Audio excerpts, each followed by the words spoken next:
ಮದ್ದೂರಿನಲ್ಲಿ ಗಣೇಶನ ಮೆರವಣಿಗೆಯ ಮೇಲೆ ಕಲ್ಲು ತೂರಲಾಯಿತು ಅನ್ನುವ ಸುದ್ದಿ ಚರ್ಚೆ ಆಗ್ತಾ ಇರುವಾಗಲೇ ಭದ್ರಾವತಿಯಲ್ಲಿ ಶುಕ್ರವಾರ ನಡೆದಿದ್ದು ಈದ್ ಮಿಲಾದ್ ಮೆರವಣಿಗೆಯಲ್ಲಿ ಪಾಕಿಸ್ತಾನ್ ಜಿಂದಾಬಾದ್ ಘೋಷಣೆ. ಈದ್ ಮಿಲಾದ್ ಮೆರವಣಿಗೆಯಲ್ಲಿ ಗಾಂಧಿ ಸರ್ಕಲ್ ಅಂತದ್ದು.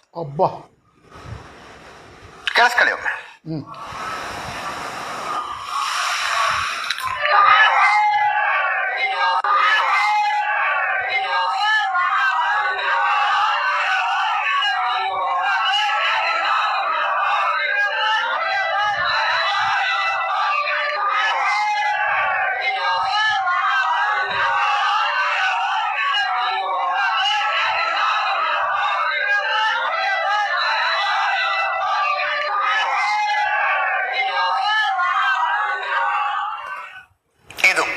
ಇದು ಪಾಕಿಸ್ತಾನ ಅಲ್ಲಿಲ್ಲ, ಅವ್ರು ಇನ್ನೇನೋ ಶಬ್ದ ಬಳಸಿದ್ರು.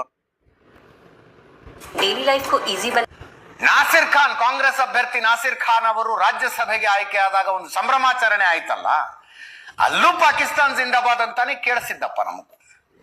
ಪ್ರಸಾರ ಮಾಡಿದ ನಂತರ ಇಲ್ಲ ನಾಸಿರ್ ಸಾಬ್ ಜಿಂದಾಬಾದ್ ಅವರು ಅಂದ್ರು, ನಾಸಿರ್ ಸಾಬ್ ಜಿಂದಾಬಾದ್ ಅಂದ್ರು ಅಂತೆಲ್ಲ ಸಮರ್ಥನೆಗಳು ಬಂದು FSL ರಿಪೋರ್ಟ್ ನಲ್ಲಿ ಬಂತು ಪಾಕಿಸ್ತಾನ್ ಜಿಂದಾಬಾದ್ ಅಂತಾನೆ ಘೋಷಣೆ ಕೂಗಿದ್ದೀವರು ಅಂತ. ಆ ಪ್ರಕರಣದಲ್ಲಿ ಏನೇನು ಮಾಡಬೇಕಾಗಿತ್ತು ಅದನ್ನು ಮಾಡಿದ್ರೆ ಉಳಿದವ್ರಿಗೆ ಧೈರ್ಯ ಬರ್ತಿರ್ಲಿಲ್ಲ. ಇದು ಎಲ್ಲಿ ಮಾಡ್ತಾರೆ, ಏನು ಮನಸ್ಥಿತಿ ರೀ.